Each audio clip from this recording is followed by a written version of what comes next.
আর সহ্য করতে পারতেছি না ভাই। আর সহ্য করতে না পাইরা আপনাদের সাথে কিছু কথা শেয়ার করি। আমি ভাবছি যে আমি ফ্যামিলিকে সারপ্রাইজ দিব, আমি বুঝতে পারি না যে আমি সারপ্রাইজ হয়ে যাব। আর 5.5 বছর এই মালয়েশিয়ার প্রবাসে আমি বিদেশ করতেছি, 5.5 বছর, লাখ লাখ টাকা আমি দেশও দিছি।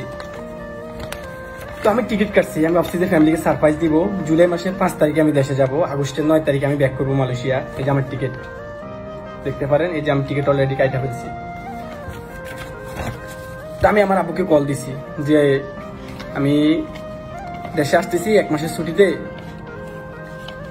টিকিট কাটার পর যে আমি সারপ্রাইজ দিব, যে আমি টিকিট কেটে ফেলছি, আপনারা একটা গাড়ি ঠিক করেন, আমি দেশে আসতেছি। বলতেছে গালি দিয়ে যে তুই খারাপ একটা গালি দিছে যে তুই দেশে এসে কি করবি। তো আমি ভাবছি যে মজা করতেছে আমার সাথে। তারপরে দেখতেছি আমার ফ্যামিলির সবাই আমাকে মানে চিল্লাইতেছে তুই দেশে এসে কি করবি, এখনো আমাদের 1-1.5 লাখ টাকা ঋণ আছে, তো বোনকে বিয়ে দিছি, টাকাগুলো কে শোধ করবো, তুই ফ্যামিলির জন্য কিছুই করতে পারছ না এখন পর্যন্ত, তুই দেশে আবার লাগে পাগল হয়ে রইছস। তো এদিক দিয়ে আমার বয়সে মোটামুটি 24 বছর হয়ে গেছে, আমি বিয়ে নিয়ে কোনো চিন্তা করি না। আমি অনেক কষ্ট হইতেছে মানে ফ্যামিলিকে ছাড়া থাকতে, তাদেরকে দেখার জন্য আমি দেশে যাওয়ার জন্য টিকিটটা কাটছি। আমার দেশে হয়তো আর ফিরে হবে না, আমি টিকিটটা ছিঁড়ে ফেলতেছি।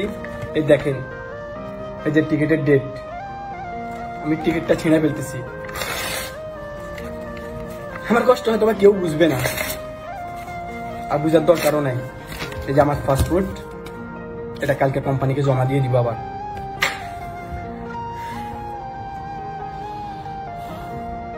আমি মালয়েশিয়ার 1900 টাকা দিয়ে টিকিটটা কাটছি, বাংলার প্রায় 50,000 টাকার মতো।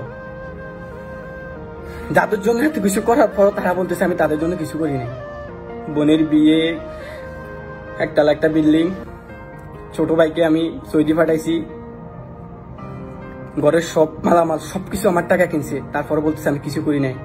আমার নিজের টাকা ঋণ করে আমি এসে আমার নিজের টাকা শোধ করছি, আমি 5.5 লাখ টাকা নিজের টাকা আমি শোধ করছি। তারপরে বলে যে আমি তাদের জন্য কিছু করি নাই, আমি তাদের জন্য কিছু করি নাই,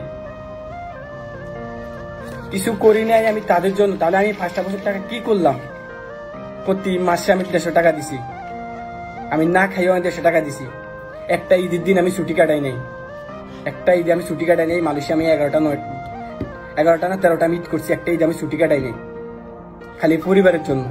আর সে পরিবার বলতেছে আমি তাদের জন্য কিচ্ছু করি নাই।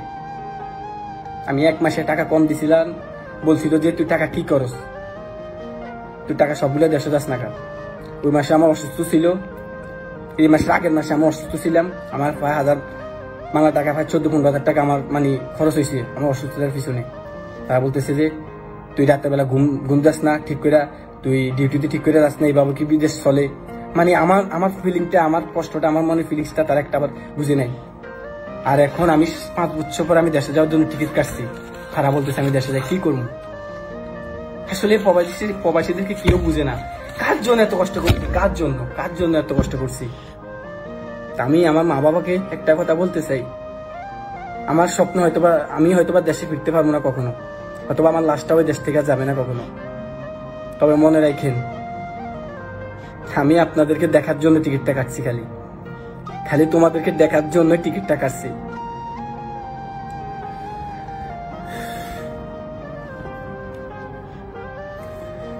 আমার কিছু আর বলার নেই।